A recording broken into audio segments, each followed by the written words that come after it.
Olá, agradeço a oportunidade de estar neste canal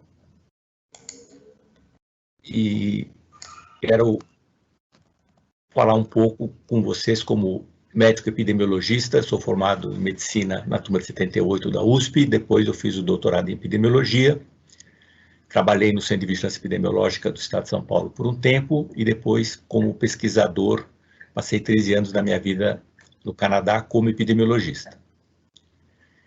E eu gostaria de conversar com vocês, principalmente sobre a questão do uso dos testes sorológicos, né, para a Covid-19. O teste sorológico, ele tem um problema de sensibilidade e especificidade, né, em relação ao padrão ouro PCR.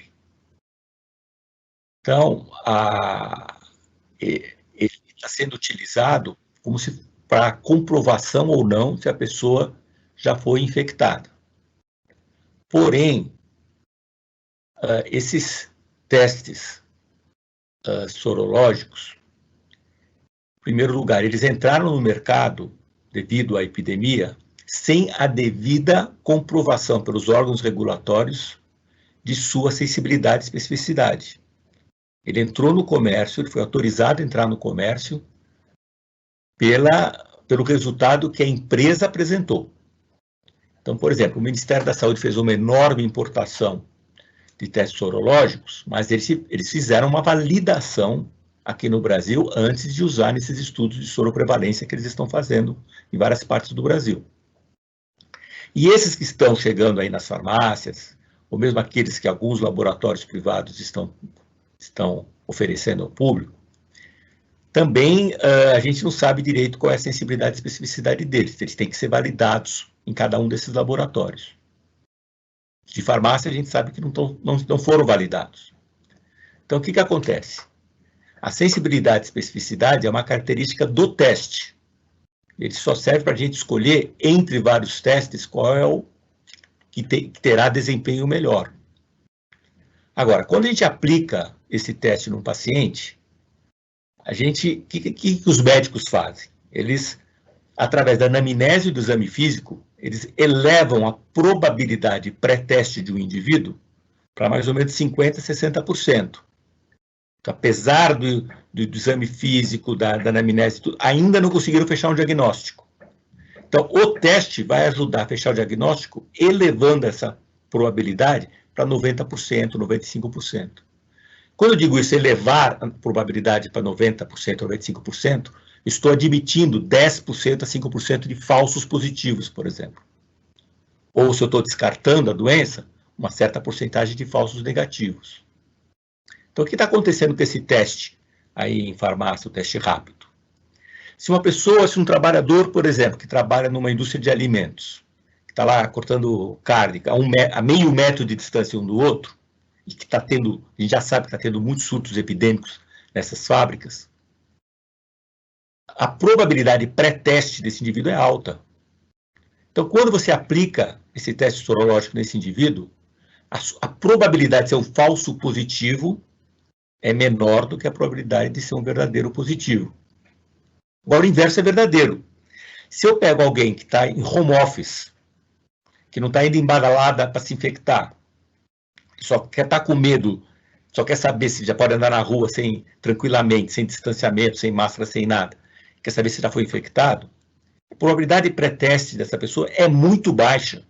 Então, o mesmo teste, na hora de interpretar o resultado, a possibilidade, a chance de ser um falso positivo é muito maior do que de ser um verdadeiro positivo. Então, o que acontece? Se a gente deixa se a gente incentiva essa prática, nós estamos criando um conjunto de pessoas com falsa sensação de segurança. Pessoas que são falso positivos, que vão achar que podem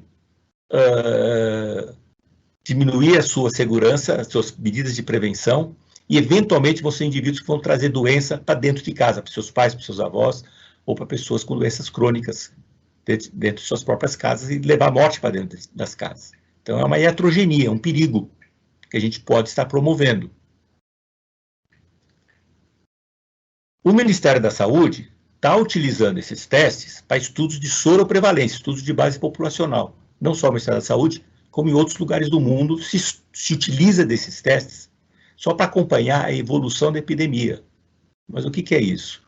Em geral, lá fora pelo menos, eles aplicam esses testes quando termina um primeiro ciclo. Já cai em bastante número de casos. Para ter uma ideia de qual foi o tamanho da primeira onda. Onde ela mais penetrou, onde ela menos penetrou. Uma forma de acompanhar o desenvolvimento da epidemia são esses mapas, né, que já estão sendo feitos, a distribuição de caso espacial, né? Você fica tendo uma ideia, por exemplo, na Grande São Paulo, quais são os bolsões geográficos em que a epidemia já entrou ou outros que ainda não entrou.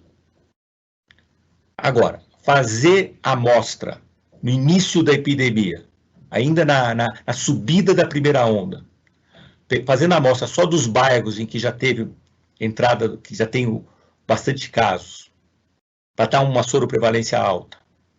Ou ao contrário, fazer uma amostra só em bairros que tem o número de casos baixos, porque vai dar uma soroprevalência baixa.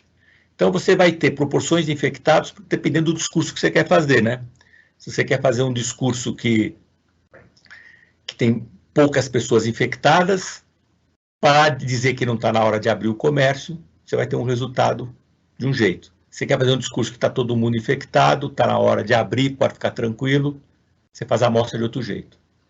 E tem muitas pessoas usando esses testes, somente em fábricas, também com a falsa ideia do tal do passaporte imunológico. Quer dizer, eu vou selecionar trabalhadores cujo resultado foi positivo desses testes para eu poder... É melhor fazer isso do que interferir no meu processo produtivo para criar barreiras da transmissão. Pessoas que vão fazer essa opção por esse caminho aparentemente mais fácil vão cair do cavalo. Porque vai ter um monte de gente falso positivo e vai ter surto dentro das empresas. Então, nós médicos não podemos corroborar essa má prática, essa má utilização dessa tecnologia. Tá? Vamos continuar com o acompanhamento, o monitoramento clínico dos casos. Vamos deixar para o PCR fechar o diagnóstico.